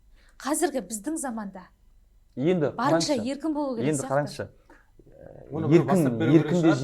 еркін де жіберуге болмайды. Енді солай да мен де ойлап көрдім. Мүмкін еркіндік, тым еркін жіберуге болмайды. Енді қараңызшы, біздің сан ғасырларға күйлер, әндер не үшін әлі күнге сақталып келе жатыр? Осындай тәртіп болғаннан кейін ба деп ойлаймын. Олар ұмытылған жоқ қой әлі. Ал енді анау келіп Ғарифолланың әнін еркіндікке салып былай ырбалаңдап айтса, мынау келіп мысалы Құрманғазының күйін қалай солай тартса, ол одан күй бұзылып кете ма, я болмаса ән бұзылып кете ма депті. Еркіндік мәселесі бұл жерде бұрмалауда емес, танытуда жаңағы әртүрлі нұсқаларды пайдалануды айтып отырмын мен. Енді нұсқалар болғанда дәстүрлі әнде түсініктісіз бе? Иә, жаңағыдай эстрада әншілері сияқты ғой. Иә. Енді оған жеткізу керек деп ойлаймын. Сосын және былай да қарасаңыздар, бұл дәстүрлі күй өнері жаңағы эстрада әншілері сияқты сөзін ұмытып қалса халық қосылып кететін де емес қой. Күй тек сол уақытта тыңдалады, және оны орындаушысы ғана орындайды. Халық содан эмоция алу керек деген сияқты. Сен үшін айтсын, қаншама күйшілер бар, мықты күйшілер бар. Бүгінгі күндерден топ 3 күйшіні айтып берші. Өзіңе ұнайтын, ерекше, мойындайтын. Қазақстан ба? Қазақстан? Неден ба? Атыраудан ба? Мейлі, өзіңе ұнайтын 3 күйші. 3 күйші. Есімін біліп жүрек бізде. Жәнібек, Жәмиев мойындайтын 3 күйші. Жастарда. Үшеу емес, негізі көп менде. Көп, иә. Бірақ үшеуін айтшы. Өте көп. Енді топ 3-ке кіретін деп тұр ғой. Былай етейік. Мемлекеттік атағы барларды, халық арасында мойындалғандарды мен айтпай ақ қояйын. Иә. Айгүл апайымызды. Жоқ, ол кісілер, жоқ, бұрынғылар емес, бүгінгілер. Нұркен Әшіров деген ағам бар. Ол мемлекеттік атағы бар, халық арасында мойындалған Батыржан Мақтыбаев. Бүгінгілер. Ертеңгі күні осы эфирді көріп жатса, мен неге айтпады екен деп жаңағыдай не істеп қалмас жатқан ғой. Өзіңнің замандас, жастардың арасында айтайын. Мен үшін ең мықтылары сөзсіз ол Таңат Сәденов. Таңат Сәденов. Атыраудан қай жақтан? Ол жалпы негізі Тумас Құлсарының жігіті. Өзімнің құрдасым, бірге оқыдық, бір ұстаз оқыдық. Қазір Алматыда. Таңат Сәденов. Сөзсіз Ақбөкен Темір. Үштікте. Ақбөкен Темір. Өзіміздің Сарматтан. Ақбөкен Темір. Сосын Нұрлыбек Нәжікен. Жаңағы. Немізге арқау. Азамат Шынар. Алматыдан. Ардақ Елеусіз. Онға кетіп айта берейін ба? Жоқ, көп деймін. Қазір мен саусағымыз жетпей қалады. Бізде андай ғой. Бауыржан Қалиұлы ағамыз айтады бірде. Бұрында біз санаулы ғана адамдарды білетін едік дейді. Қазір өте көп дейді. Көп және риза боламын дейді. Бірінен бірі асып тұр дейді. Жаңағыдай ғой. Сіз неге қазір танылмай жатыр деп ойлап отырсыз ғой. Ол жоқ па деген сияқты сұрақ қой. Қазір бұрынғыдай орында қазір жақсы шығып жатыр. Бірақ көптігінен жаңағыдай ғой. Мына жақтан Таңат шықса, мына жақтан Ақбөкен шығады. Мына жақтан Азамат шықса, мына жақтан Ардақ шығады. Мына жақтан Жарас шықса, халық өз жандай нақты біреуін былай мынау деген сияқты несе алмай жатыр. Себебі бірінен бірі өтіп, қай-қайсында тыңдай беретіндей болып тұр да қазір. Бірінен бірі өтіп демекші, жалпы негізі Атырауға келіп күйшімін деме деген сөз бар ғой. Жалпы Қазақстан бойынша Атыраудың домбырашылары ең үздік пе? Расымен де. Енді көп көптеген облыстарға барған кезде осыны естимін. Айтып жатады сол облыстың расында дараланып тұра ма олар? Атыраудың домбырасы мықты деп. Бірақ енді қазір былай қарасам, шүкір, мысалға басқа облыстың домбырашылары да біздің Құрманғазының күйлерін, Махамбеттің күйлерін нақышына келіп тартқан кезде, мысалға Шығыс Қазақстаннан шыққан Дарын Құдай, жаңағылардың ішінде Дарын бар, Құдай деген. Дарын деген бауырым бар, өзі Шығыс Қазақстаннан шыққан. Бірақ төкпе күй тартқан кезде риза боласың, кәдімгідей риза боласың. Сосын былтыр Павлодарға бардым деп айттым ғой. О жаққа барған кезде де солтүстік Қазақстанның жаңағы жігіттер, қыздары, қарындастарымыз қатысты. Олар да тартып тұрған кезде кәдімгідей риза боласың. Бұрынғыдай түсінікті бұзатын кез келе жатқан сияқты. Батыстың күйін тек қана батыстың балалары, адамдар жақсы тартады, болмаса да оңтүстіктің деген сияқты. Шынымен де бұл қазіргі мынау біздің ұстаздарымыздың сол шәкірттерді тәрбиелеудегі насихатының еңбегі жемісі ма деп ойлаймыз. Бұл бір стереотип қой, біздің құлағымызда қалған әнді арқаның, сырдың әншілері жақсы. Ол бұрын сондай болды ғой. Бұрын не үшін сондай болды білесіз бе? Бұрын не үшін солай болды білесіз бе? Ол былай болды. Бұрын бір Қазақстан болғанымен біздің Атырау мен Маңғыстаудың күйлері бір-бірімен араласпайтын болды. Араласуға да негіз жоқ, қазіргідей интернет жоқ. Араласпайды дегенде қалай ол? Тартпай ма? Иә, бұлар Маңғыстаудың күйшілік мектебі бөлек өз алдына. Біздің Атырау батыс өңірі, мысалы Құрманғазы, Махамбет күйлерінің мектебі, Дина мектебі өзі бөлек. Екі түрлі стиль, екі әлем ғой былай айтқанда. Бір батыстың өзінде, мысалға осы батыс аймақтың өзінде Ақтөбеде Қазанғап мектебі, жаңа қазақ күйшілік мектебінде 11 мектеп бар дедік па? Соның Қазанғап мектебі Ақтөбе, Дәулеткерей мектебі Орал, төкпе күйден мынау Құрманғазы Дина мектебі осы біздің Атырау өңір. Маңғыстаудың өзі бір мектеп. Енді Маңғыстаудың өзі бір мектеп қой, Маңғыстау мектебі. Өздерінің ішінде мектеп, Адай мектебі, жаңа тағыдай әртүрлі мектептерге бөлінеді өзінің ішінде. Енді қараңыз, мына бұрын бір-бірімен қатты байланыс болмағаннан кейін, жаңағыдай қазіргідей әлеуметтік желі ештеңе болмағаннан кейін, Маңғыстау өзінің күйлерін тарта береді, Атырау өзінің күйін тартады, өзіне мектебін, оңтүстік өңір өзінің Қаратау мектебін тартады, арқа мектебін деген. Сол үшін де бір-бірімен байланыспағаннан кейін бір концерттен көріп, бір-бірімен кездеседі онда, республикалық деңгейде концерт болған кезде, мынау жаңа Рысбай Қабдиев ағамыз, болмаса Қаршы ағамыз құйқылжытып күй тартып отыр. Күйдің несі төресі Атырауда деп солай қалып қойғанда, сөйтіп қалып қойғанда, болмаса біз жаңа арқаның әншілерін көрген кезде, мынау мықты әнші екен. Әншіліктің төресі арқада екен деп сөйтіп не болды да.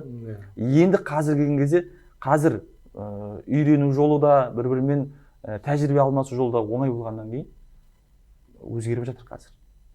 Қазір өзгеріп жатыр. Ол жаңағы шығыстан келіп Атырауға келіп бас жүлдені алып келіп жатқан жігіттер бар, қарындастарымыз бар. Атыраудағы байқаудан бас жүлде алып келіп жатқан. Немесе біздің Атыраудың өнерпаздары басқа өңірге барып бас жүлде алып келіп жатқан нелері бар, байқаулар бар. Бұл жерде енді қазір жер талғамайды. Араласып жатыр, иә. Сосын да мынадай нәрсе, бұл Маңғыстау күйшілік мектебі осы күнге дейін 2008-2010-ға дейін Маңғыстау мектебін ешкім білген жоқ. Тек өз іштерінде ғана қайнап жатты да. 2008-2010-нан бастап Маңғыстауда байқаулар ұйымдастырылып бастады. Байқаулар ұйымдастырылды, республикалық деңгейде Маңғыстаулардың күйін тарту керек, Маңғыстаудың күйін тарту керек, және о жақта жүлде қорын өте көбейтті, жүлде санын да көбейтіп қойды. Бас жүлдені 2 адам, бірінші орында 4-5 адам деген сияқты. Сөйтіп, сосын тіпті орын алмай алғыс хат алған адамдардың өзіне 2008-2010 жылдары 30 мың, 50 мың теңгеден ақша. Алғыс хаттың өзіне. Ол кездерде ол көп ақша ғой, 2008-де 30 мың, 50 мың теңгеден ақша. Сөйтіп Маңғыстау өте жақсы жасады. Өте ұтымды жасап кетті. Жыл сайын байқаулар ұйымдастыра берді. Маңғыстау мектебінің, Маңғыстаудан күйлерінен, және жүлде қорын көбейтіп, жүлденің санын көбейтіп, бүткіл жан-жақтан жаңа өнерпаздар жинап, және Маңғыстауға жаңа күй байқауларына барсаңыз, қатысушылардың саны 50-ден түспейді ғой. 50, тіпті кейбіреулерде 80-ге дейін кетіп қалып жатады бар ғой. Сөйтіп Қазақстанның түкпір-түкпіріне жинап, бәрін сіңдіріп алды да енді қазір Маңғыстаудың ол жақты мектеп еркін насихатталып кетті қазір. Жалпы жаңа айтып жатырмыз ғой, тұлғалар туралы. Көз көрген тұлғаларыңыз бар ғой. Мүмкін өмірден өткен де бар шығар, көз тірілер де бар. Жалпы өзіңізге бір өсиет болған жақсы әңгімелері, негізі мен кеше айттым, сөздері бар ма? Жәнібекке айтқан бір өзің бір көзбен көрген ерекше әсер алған немесе қызық жағдайлар, ситуациялар болса айтшы. Көп қой негізі. Танымал тұлғалардың арасында. Мына жерде енді қазір екеуін айтып берейін. Біріншісі енді жаңағы Мен қазақпын жобасындағы айттым ғой жаңа. Айгүл апайымыздың сөзі эфирдің басында. Айгүл апайымыздың сөзі қатты әсер етті өзіме. Біздер енді кейде ойлайсың ғой, ешкіммен конфликті келмей ақ қояйын, тыныш жүрейін, бүйтейін, сөйтейін деген сияқты. Сол Мен қазақпен қатысып жатқан кезде біздің атыраулық жыршы термеші Бақытбек деген ағамыз соның кезегі келіп бақсынауға сахнаға шығып Махамбеттің термесін характермен, мінезімен біздің қол жотып орындап берді. Сол кезде Мырзатай ағамыз, сен бала тентек сияқтысың ғой, сен тентек сияқтысың, неге сонша мінезбен, неге сонша сондай бір ашуланып айттың деп. Сол кезде Айгүл апамыз бірден тек микрофонды қолға алды да, аға қателеспеңіз деп. Мінез керек, кім айтты? Мырзатай ағамыз. Неге сен сонша мінезбен айтасың деп жаңағы. Соны аға сіз қателесесіз деп. Бұл біріншіден Махамбет термесі. Және бұл өнер. Бұл өнерді арқалап жүру үшін мінез керек. Сол кезде қатты сақтап қалды есіме. Сол кезде мінез. Сен, мінезің жаңағы, сен ортаға өнеріңмен емес, мінезіңмен сиясың еді. Сен адаммен тіл табысып білуің керек. Бірақ өзіңнің жаңағы бәсіңді, өзіңнің негізгі ұпайыңды жібермеу керексің. Әйтпесе, қазір енді бағана айтқандай өте көп шығып жатыр ғой өнерпаздар. Қазір сәл кідіріп қалсақ, артымыздан өкшеміз басып, інілерімізге ата қарындасымыз, олар да тек алға шығып жатыр да. Сондықтан да сен мінезіңмен де, ол ана мінез дегенде қалай тек ұрысқақ не емес, әркім өнерге тән мінезбен өз-өзіңді қамшылап, алға қарай алып. Мінезді басқара білу ғой бұл жерде. Әр жерге жаңағыдай бір сынаптай жаңағыдай икемделіп тұратындай мінез болсын деген де, сондай немен өзім солай қабылдадым. Енді жалпы бұл жердегі сөз Айгүл апайым сол жаңағыдай сол ситуацияға айтылғанмен менің өзіме түйіп алған сол жердегі ойым бұл мінезбен жаңағыдай тек басын салбырап әрбір нәрсеге демей, кейде жаңағы өзіңді де қамшылап, өзіңді де өзіңнің орның бағаң бар екеніңді білу үшін де мінезіңді көрсетіп. Дәл осы нәрсені маған кеңес қылып, Айгүл апайымыз маған да айтқан болатын. 2018 жылдары мен сұхбат алдым ол кісіден. Алматыға барып, сол кезде консерваторияға бардық, түсірілім жасап жатырмыз ғой, жаңағы студенттеріне ұрысып жатыр, бәріне приказ, бір ауыз сөзбен көздің жаңағыдай көзбен ақ түсіндіріп тұр да. Сол кезде айтады, Бекзат дейді, маған айтады, жалпы өмірде өзіңнің қол таңбаң қалсын десең, мінезді бол дейді. Мен сол кезде түсіне қоймадым негізі. Кейінірек байқап, ойланып қарасам, шынымен де мінездің жалпы ортаға біліміңмен емес, мінезіңмен сиясың деген рас екен. Солай. Енді екіншісі енді өзіме, ол да тікелей қатысты. 2016 жылы Алматыда консерваторияны бітіріп келген кезде мен Атыраудағы Дина Нұрпейісова атындағы халықтық музыка академиясы Атырау музыка колледжіне ұстаздық болып қызметке тұрып, 2018 жылы Мен қазақпын алып, бас жүлдені алып келгеннен кейін Қайрат Каким деген енді атағынан атүркейтін солай бір қоғамда жалпы халықтың арасында бағасын алған дәстүрлі жезтаңдай әнші ағамыз. Сол кісі, Жәнібек, сен ұстаздық етіп отырып қалмау керек, сен шығармашылықпен айналысуың керек, сен сахнаға шығуың керек, сен осы Дина Нұрпейісова атындағы академиялық халық аспаптар оркестрінде соған бізге кел, ауысып кел, сен солист қылып, жеке орындаушы қылып, сен оркестрге де отырғызбау керек, сені жеке солист қылып алуымыз керек, кел деп. енді бізде сол кезде жаңағы отау құрған уақытым, енді жаңағыдай жалақы деген мәселе бар. Ол кезде сол колледждің жалақысы өте жоғары, жақсы. Соны ойланып жүрдім. Бір жыл ойландым ғой. Барайын ба, бармайын ба, барсам қайда, барсам қалай болады. Ана жерде жалақым аз болады біріншіден. Екіншіден, енді жаңағыдай үй жалдап жүрсің, отбасылы болып жатсың, қиын қыстау нелері. Сөйтеді де көрген сайын айтады, не істейтін болдың, келмейсің бе. Сонда бір жылдан кейін мынау ең соңғы сөзі қатты әсер етті өзіме. Ол кісі де негізі Оралдан ғой, ол кісі. Сол Оралда жүрген кезде ол кісіні Рысбай Қабдиев атамыз Оралда көріп, сен бізге оркестр құрдық, дейін оркестрін құрдық. Сол оркестрге дәстүрлі әнші болып келіп, жетектеп, осы жаққа алып келіп, сол Қайрат ағамызға жаңағы үйін бергізіп, сөйтіп алып келген екен. Рысбай Қабдиев атамыз. Сонда Қайрат ағамыздың айтқан сөзі, мені соны Оралда жүрген кезде мені осы жаққа күйші алып келіп, күйші көтерді деп. Енді менің парызым деп, мен енді күйшіні көтеруім керек деп. Мен енді күйді көтеруім керек деп. Сол сен болып тұрсың ғой, қашан ойланып жүре бересің деген кезде, мен риза болдым, қатты не болдым, риза болдым. Содан тек бірден жұмысқа барып, ал мен кететін болып жатырмын деп, сөйтіп оркестрге солист болып ауыстық. Ауысқан жылда жалақымыз өсіп, көтеріліп, жылдан жылға көтеріліп келді. Шүкір. Жақсының жақсылығын айт, нұр тасысын дейді ғой. Жалпы Қайрат ағамыз осындай бір жас өнерпаздарды көтеруде үлкен рөлі бар деп ойлаймын. Әрине. Облысымызға танымал Берік Амантаев, жезтаңдай әнші. Қайрат ағамыздың шәкірті ғой. Тікелей шәкірті, ауылда. Қандай әнші қып шығарды мысалға? Былай қарасаңыз, Атыраудағы ең мен деген әншілердің бірге қатарында. Ол да Берікте ауылда көп айтады. Қайрат ағамыздың еңбегін өзіне сіңген. Солай.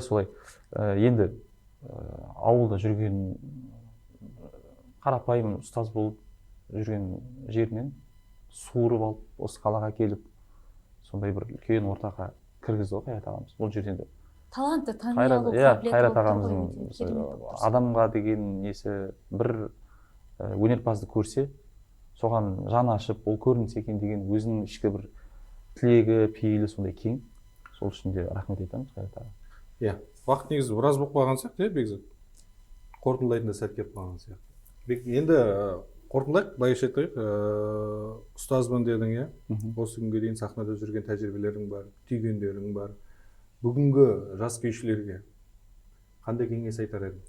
Және тағы бір сұрақ қоса кетейін, жалпы осы өнер жанашыры ретінде осы облыс, жалпы Қазақстан мәдениетіне қандай өзіңнің ұсынысың болар едің? Дамыту жағынан болсын. Қандай ұсыныс айтар едің? Ой қосар едің мүмкін? Енді мен бір уақыттарда да әлеуметтік желіге пост қылып та жаздым. Бұл Атырау мәдениеті емес, жалпы Қазақстанның несіне. Тіпті кейбір нелер сұхбаттарда да айтып жүрдім. Бізде бұрынғыдай уақыт заман емес қазір, тек қана жаңа мықтылар Астана мен Алматыда болады деген. Қазір манағы сөздің басында айтқандай, әрбір қала, аудан, ауылдарда мықтылар отыр қазір. Консерваторияға Астана бітіріп келгендер қазір ауылда жұмыс жасап жүр. Ауылда музыка мектебінде жұмыс жасап жүр. Бұл енді жетістік қой әрине десек те. Енді мынадай мәселелер бар да. Мынау мемлекеттік деңгейде өтетін іс-шара концерттер бар ғой. Сол концерттерде әлі күнге дейін тек қана Алматы, Астанадағы төңірегіндегі өнерпаздарды ғана шақырылады. Оның ішіне әнші бәрі кіре ма? Иә, дәстүрлі ән болсын, күйшілер болсын, домбырашылар болсын, аспап орындаушылар болсын. Осы нәрсе меніңше сол жерін бір түзеп жіберу керек сияқты. Тек танымалдарды ғана шақырып тұр ма сонда? Тек танымал да бар, танымал еместер де бар. Ол енді мен айтқым келеді. Бұл жерде көп нәрсені министрлік, мәдениет министрлігі көп нәрсені ұтады. Қалай ұтады? Мысалға, домбырашылар ансамблі, мемлекеттік іс-шараларда домбырашылар ансамблі орындау бір жаңа күй тарту керек болатын болса, бізде қазір облыстарда мықты күйшілер бар дедім ғой. Әрбір облыстан бір күйшіден жинап алса, домбырашы жинап алса, әдемі бір номерлерді шығаруға болады. Сөйтеді де жан-жақтан жинайды, сосын концертке шығарады. енді қараңыз, біріншіден ол жерде әрбір облыстағы өнерпаздар бір-бірін көріп тәжірибе алмасады. Сіз Павлодардан келіп тұрсаңыз, сіз Шымкенттен келіп тұрсаңыз, мен Өскеменнен келіп тұрсам, үшеуміз бір-бірімізбен жаңағы танысу, бауырмашылдық, бір-біріміздің жаңағы өңірдегі мәдениеттерімізді айтамыз. Сөйтеді де екінші нәрсе, мысалға, мен Өскеменнен Жәнібек деген күйшіні жаңа неге алдыртып жатыр десе, мысалға, Астанада президенттің алдына ол сол Өскемен өңірі үшін үлкен мақтаныш қой. Ей, мынау біздің өңірден осындай бір домбырашыны сұратып жатыр. Я болмаса Шымкенттен сізді сұратып жатыр десе, олар мақтанып айтып жүреді. Үшінші нәрсе, әрбір өнерпазға ол мотивация. Ол ана жерге үлкен концертке барып, домбырасын тартты, күйін тартты, өз өнерін көрсетті. Кейін ол елге барғаннан кейін ол одан сайын шабытпен жұмыс жасауы мүмкін. Неге? Ертеңгі күн тағы да концерт, сондай көрінгісі келеді, тағы да тың дүниелер шығарғысы келеді. Осындай нәрселерді бір қолға алып жіберсе, дәстүрлі әншілер жағынан да солай, мысалы, әрбір өңірлерден жиналса, тек қана жаңағы бір Алматы, я болмаса тек қана Астана емес, жан-жақтан жиналса, жан-жақтан осылай Қазақстанды бүйтіп бір-бірімен ұйытып, бір араластырып отырса, ол жерде бауырмашылық та жақсы болады, ол жерде бір-бірімен тәжірибе алмасу да жақсы болады. Ертеңгі күні, мысалға, сіз екеуміз бір-бірімізді танитын болсақ, мысалға, менің өңірімде концерт өтетін болса, Өскеменде, мен автомат түрде өзі Павлодарда құрылам бар. Соны шақыру керек деймін. Өзі бір-бірімен байланыс бар. Шымкенттен сізді шақырам деген сияқты. Сондай бір фестивальдер өтетін болса, байқаулар өтетін болса, я болмаса, тіпті бір-бірімен ой алмасу ойланыста, бір-бірімен байланыс жіберіп, қалай істеуге болады деген сияқты. Байланыс орнату. Қазақстанның облыстарының арасында мәдени байланыс орнату үшін осындай тұстарды қарау керек пе деп ойлаймын, өз ойым. Жалпы осындай ұсыныстарды айтасыздар ма, жалпы басшылықтарыңызға, жетекшілеріңізге, жалпы осы өнер, жалпы музыканттар арасында осындай пікірлер ашық айтыла ма? Біздің Атыраудың мәдениет басшылығына жалпы мен сізге айтайын. Атырау біздің өңіріміз, басқа өңірлердегі өнерпаздар шақырудан алдыңғы орындамыз. Иә, әнші болсын, биші, күйші, жалпы мен Атыраудың жалпы қандай бір іс-шара риза болатын жатырқамайды ғой. Бәрі келіп, бәрі келіп концерттерін, жеке концерттерін өткізіп жатыр, осы Атырау келіп, былайғы фестиваль, байқауларға да келіп жатыр. Біздің енді оны айтып та керек емес, ол біздің басшылық әу бастан соны жасап келе жатырған жұмыстары. Енді қалай айтсақ болады? Тіпті керек десеңіз, енді Атырау енді оркестрлердің фестивалін өткізіп, бәленбай оркестрлерді Атырауға шақыртырып, барлығының қалтасынан гонорарын салып. Себебі неде деп ойлайсыз осыны? Енді бұл жерде сондай бір қонақжайлық емес шығар енді. Қонақжаймыз. Өте қонақжаймыз. Пафос ба әлде? Жоқ, өте қонақжаймыз. Сосын және де бұл жаңағы бағанағы айтқандай әу баста келе жатқан күйдің отаны, күйшілердің де отаны деген сияқты. Бұл жерде күйді тыңдайтын көрермен жақсы. Әнді тыңдайтын көрермендер жақсы. Сол үшін де осы біздің өңірге басқа өңірлер тыңдамайды деген сөз емес. Жалпы біздің өңірлерде жалпы дәстүрлі өнерден концерт беру өте тиімді. Бағалай алады. Тіпті мынау кейбір өңірлердегі мойындалған күйшілердің өзі Атыраудың қорқып барамыз. Атырауға сескеніп барамыз деп айтып келетін. Себебі шын бағамызды беретін сол жер, орын деп айтатын. Сөйтіп айтып, өз құлағыммен естідім. Жаңа мен нем қалып қойды ғой. Қолының сұрағы қалып қойды. Ол екінші жауап беріп тұрмын ғой. Енді қазір енді қарындастарым айтатын көптеген недерде, мысалға байқауларға қатысады, бағы жанбай қалса, болды, сол жерден бәрі сынып қалады. Олай болмау керек деп мен осылай кеңес беремін. Енді мақтанғаным емес, бірақ мен мынау біздің жалпы домбырашылар үшін конкурстың, байқаудың ең биік шыңы Құрманғазы байқауы. Мысалға дәстүрлі әншілер үшін Әміре атамыздың атындағы байқау ең шыңы болса, біз үшін Құрманғазының байқауы ең шыңы. Сол байқауға 3 рет қатысып, 3-сінде дегенде байрақталдым. Оған дейін біріншісінде құладым, екіншісінде құладым, үшіншісінде. сол сияқты Әзидолла Есқалиев атамыздың байқауына да 3 рет қатысыппын. Тіпті жаңағы айтқан мен қазақпын байқауы өзі 2 рет болды. Екеуінде де қатысып, екіншісінде алып. Менде андай болатын, бір байқаудан құлап қалсам, келемде андай одан сайын жаңа ерегесіп дайындалатын. Ерегесіп дайындалып, келесіде барам деп сөйтіп. Сондықтан сынбау керек. Және де байқауға барған кезде жаңағыдай ол қазылар алқасында болсын, ол қатысушылардан да қорықпай бару керек. Себебі ол тәжірибе. Сен орын ала алмай қалуың мүмкін, бірақ сен тәжірибе жинақтайсың. Келесіде сен қалай шығу керек екен, қандай тұстарын тиімді, қандай жаңағы қадам жасау керек екенін үйрене бересің. Осы нәрсе үйретті мен. Сондықтан жаңағыдай бір құлаған екенсің, кері қайтадан тұрып жүруге сіздің жаңағы менің құқығыңыз бар. Сондықтан ешқандай сынбау керек, алға қарай жүре беру керек. Сосын жалпы бұл дәстүрлі өнерге адалдықпен жасаса қай нәрсені келеді. Жаңа бір айтып кеттіңіз ғой, TikTokта отырып немесе тойға шығып таба салмаймын ба осы ақшаны дейтін жастарға қандай кеңес айтасыз? Солай ойлайтын жастарға? Ол енді ол нәрсе күндік нәрселер ғой ол. Мысалға, сіздің тойға шығып ақша табуыңызда, сіздің TikTokта отырып жаңағы біреуден жаңа сыйлық алуыңызда күндік нәрсе. Ол сіздің қоғамдағы орныңызды бермейді. Ол және сіздің кеңінен танылуыңызға себепті емес. Себебі сіз менің өз басым көптеген мысалға тойлардан қашам. Жаңа шақыртуға болады. Осылай тойға келесіз бе деп қашам. Себебі ол адамды жаңағыдай жауапкершіліктен алыс қояды.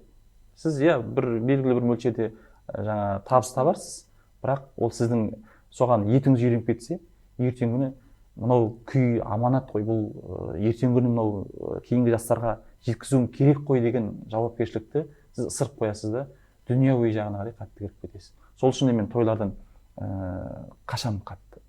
Өте қатты қашам. Енді 100% деп айта алмаймын, енді өзімнің ағайын тума туыс, таныс жақындарымның тойларына барып қолқа салған кезде енді тартып беремін сөзсіз. Бірақ арнайлап жаңағыдай мен тойға шығамын деп ондай өзімді жарнамалаудан да және ондай жерге шақырылған кезде бармай, керісінше жоқ деумен ғана құтыламын. Бүгін сондай бір ерекше, жақсы ашық сұхбат болды деп санаймын. Жәнібек Жәмиевтің жалпы күйшілік, домбырашылық өнерінен бөлек, жалпы адами тұрғыда, маман ретінде ой пікірін және тұлғалық өзіңіздің болмысыңызды айқын көрсететіндей бір жақсы әңгіме болды деп санаймын. Бүгінгі көрермендерімізге де сізді жақсы тануына себеп болады. Барымызша ашылдық. Енді білмеймін, енді жалпы енді байқаулар туралы да айтылдық, ашық айтылды ғой енді. Енді бір шетелдік бір жазушы бар ғой. Мен бір адамның пікірімен келіспеуім мүмкін, бірақ ол сол пікірін айта алған үшін құрметтеймін дегендей. Сондықтан мен бұл пікірмен сіздер келіспеулеріңіз де мүмкін, бірақ бұл менің ішкі ойым, ішкі өзімнің түйгенім. Және айтайын, ол бірнеше жылдан кейін менің ойым да өзгеруі мүмкін. Адамның ойы да, пікірі де өзгеріп отырады. Сондықтан Жәнібек осындай ұстанымда екен деп бірнеше жылдан кейін басқаша бір пікірде көріп қалып жатсаңыздар, оған да жаңағы кезінде осылай айтып едіңіз ғой деген сияқты. Себебі пікір өзгереді, адам өзгереді, ой қалыптасады. Әртүрлі жағдайлар болады. Әртүрлі жағдайлар болады. Тіпті көптеген сабақ түйгеннен кейін басқаша сіз жолда болуыңыз мүмкін деген сияқты. Сондықтан мен нақты осылай қалам, я болмаса мен нақты осындаймын, тек қазаққа ғана қызмет етіп, тек осындаймын деп жаңағыдай өзімді құрғақ патриотты көрсеткім келмейді. Қалай бардым, солаймын. Пікірім осындай, бірақ өзгеруі мүмкін. Көп рахмет бүгінгі ашық сұхбатқа. Сізге енді алдағы уақытта шығармашылық табыс тілейміз, жетістік тілейміз. Жаңашылдық, сізден бір ерекше дүниелер күтеміз. мүмкін Негізі, жалпы Атырауға ғана емес Қазақстанға кеңінен мүмкін әлемге де танылып кететіндей бір ерекше сізге шабыт берсін, бақ берсін. Әмин. Жәнібек менің бірінші қонағым ешқандай қалай деп айтпай, болды деп өзінің шаруаларын ығыстырады. Келген бірінші қонақ Жәнібек. Сондықтан рахмет Жәке. Рахмет сіздерге. Шақырғандарыңызға рахмет. Өте қуаныштымын. Күшті бір әсерлі әңгімелер болды. Сондықтан рахмет. Ендеше қымбатты көрермен, дәл осы жерден сұхбатымызды подкастты аяқтаймыз. Және бүгінгі подкаст көңілдеріңізден шықса, лайк басыңыздар, тіркеліп кетіңіздер біздің каналға сосын. Сіздердің пікірлеріңіз біз үшін өте маңызды. Қолдаңыздар. Келесі кездескенше Амандықта сау болыңыздар. сау болыңыздар.